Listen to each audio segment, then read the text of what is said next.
안녕하세요. 용자 박사 스티븐입니다. 크레딧 스코어는 정말 미국 생활에 있어서 아무리 강조해도 지나치지 않을 만큼 중요한 지표인데요. 많은 분들이 크레딧 스코어를 어떻게 올리는지 알고 있지만 정확하게 다시 한번 제가 8가지를 정리를 해 보았습니다. 이 8가지는 누구나 손쉽게 실천할 수 있는 건데요. 영상을 통해서 같이 한번 살펴보도록 하겠습니다. 영상 보시겠습니다.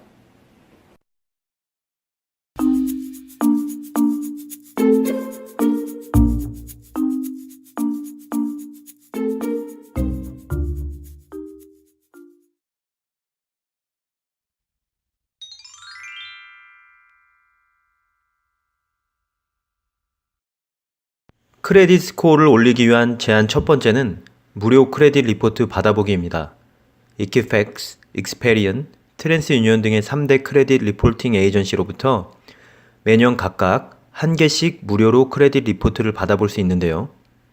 annualcreditreport.com에서 각 회사로부터 리포트를 받을 수 있습니다. 3개의 회사를 각각 분기별로 활용해서 본인의 크레딧 리포트 기록상에 오류가 없는지 확인하고 혹시 모를 신분 도용에 대해 미리 체크하는 것이 좋습니다. 무료인 이 제도를 잘 활용하는 것이 지혜입니다. 단, 크레딧 리포트는 무료이지만 점수를 확인하려면 별도의 비용을 지불해야 합니다. 그러나 비용이 몇 불 하지 않으므로 꼭 확인하시는 것을 권장드립니다. 만일 지속적으로 크레딧 점수를 확인하고 싶다면 크레딧 리포팅 에이전시 스코어 유료 서비스를 이용하거나 myfico.com에서도 확인하실 수 있습니다. 둘째로, 페이먼에 대해 항상 꼼꼼하게 관리하는 것이 좋습니다. 재정 상태와 상관없이 실수로 페이먼을 놓치는 경우도 흔히 있는데요. 30일 이상 늦은 연체 기록은 점수를 100점 가까이 떨어뜨리게 되고 크레딧 리포트 기록에도 남게 됩니다. 항상 매달 자신만의 고정 날짜를 정해서 그날은 꼭 크레딧 카드에 대해 점검하는 날로 사용하는 것이 좋습니다. 가능한 온라인 아이디를 만들어 일주일에 한 번 이상 체크업하는 것이 좋습니다. 내가 사용하지 않은 금액이 있는지도 한번 점검하고 크레딧 카드 빌도 한꺼번에 처리해서 실수를 만들지 않는 것이 좋습니다. 다시 말씀드리지만 온라인 아이디를 만드는 것이 우편으로 페이먼을 관리하는 것보다 훨씬 유리합니다. 페이먼을 늦게 내는 것뿐 아니라 미니멈 페이먼만 하는 것도 점수에 좋지는 않습니다. 점수가 레이 페이먼만큼 한 번에 떨어지지는 않지만 계속 미니멈 페이먼만 한다면 점수가 조금씩 내려가게 됩니다. 다음은 함부로 크레딧 카드를 닫지 않는 것에 대한 것입니다. 크레딧 스코어를 합산할 때 크레딧 카드의 사용 기간이 계산에 들어가게 됩니다. 그러므로 가장 처음에 만든 카드와 먼저 만든 편에 속한 카드는 가능한 한 구자를 닫지 않고 사용하는 것이 점수 관리에 도움이 됩니다. 처음에 오픈한 구자를 더 이상 사용하지 않는다고 해서 닫는 경우가 많은데요. 이 경우 점수 관리에 도움이 되지 않습니다. 불필요한 카드를 꼭 닫기를 원한다면 가능한 한 사용 기록이 긴 카드는 닫지 않는 것이 좋습니다. 네 번째는 크레딧 밸런스를 10% 미만으로 유지하기입니다. 아무리 높아도 가능한 한 25%를 넘지 않도록 합니다. 크레딧 스코어 800점이 넘는 사람들의 통계를 조사해보니 평균 밸런스가 7% 미만으로 유지된다고 합니다. 크레딧 카드는 사용하자마자 바로 갚는 것이 가장 이상적입니다. 그러나 가장 중요한 것은 밸런스를 가능한 한 10% 미만으로 유지하는 것입니다. 소비하려는 목적이 아니라 밸런스 건전성 유지를 위해 은행에 크레딧 한도를 늘려달라고 요청하는 것도 점수를 올리는 방법의 하나입니다. 예를 들어 밸런스 3,000불에 1,000불의 카드 밸런스가 있다면 한도액을 5,000불로 늘린다면 밸런스는 33%에서 20%로 낮아지게 됩니다. 이 경우 스코어 관리에 아주 많은 도움이 될 것입니다. 단기간에 크레딧 점수를 올리려면 몰기지보다는 크레딧 카드 빚을 갚는 것이 더 쉽고 유리합니다.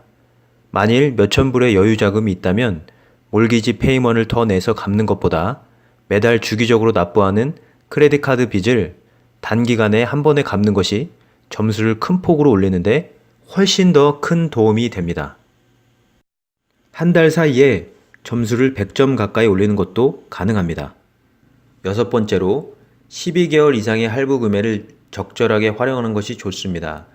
인스톨먼트 페이먼트는 오픈할 당시에는 크레딧 점수를 약간 떨어뜨리지만 꾸준히 갚아 나가면 12개월에서 24개월 정도 시간이 지나면서 크레딧 점수를 올리는 데 상당한 도움이 됩니다.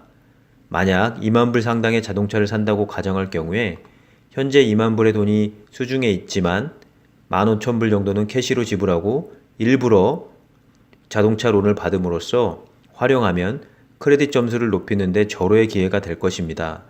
인스톨먼트 페이먼트를 적절하게 활용하는 것은 좋은 크레딧 점수를 갖기 위한 전략입니다.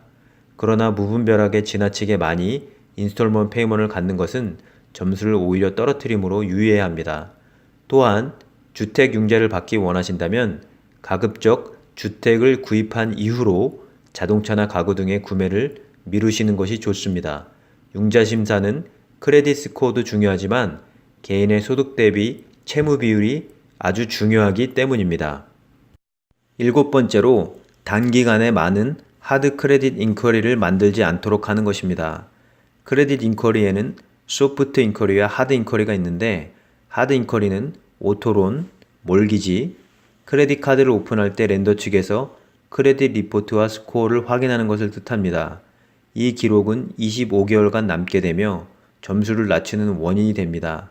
자동차를 살 경우에는 미리 자신의 거래은행이나 크레딧 유니온을 통해 자신이 받을 수 있는 이자율을 미리 알아보아 무분별한 조회로 점수가 낮아지는 것을 방지하는 것이 좋습니다. 크레딧 카드는 단기간에 너무 많이 오픈하지 않는 것이 당연히 좋습니다. 소프트 인쿼리는 스코어에 전혀 영향을 안 미치는 조회를 말합니다. 개인이 자신의 크레딧 리포트를 뽑아보고 점수를 확인하고 하는 것은 전혀 점수를 낮추지 않습니다. 8번째로 크레딧 카드에 대한 인식을 확고하게 정립하는 것입니다. 크레딧 카드의 정의를 내릴 때 크레딧 스코어를 높게 만들기 위한 수단이라는 인식을 가장 먼저 갖는 것이 좋습니다. 크레딧 카드를 통해서 급하게 자금을 이용할 수도 있고 또한 카드 회사에서 제공하는 여러 가지 혜택도 받을 수 있지만 이러한 기능들이 주 목적이 되어 카드를 사용하게 되면 크레딧 스코어 관리가 힘들어집니다. 사람의 소비 심리는 크레딧 카드를 가지고 있으면 현금을 사용할 때보다 더 커지기 마련입니다. 크레딧 스코어를 쌓기 위한 수단이 아닌 다른 기능 등에 초점을 맞추다 보면 카드 빚도 늘어나게 되고 점수도 낮아져 악순환이 반복될 수 있습니다. 크레딧 카드는 여러 개가 있더라도 두세 개 정도를 집중해서 사용하는 것이 점수를 쌓는데 더욱더 유리합니다.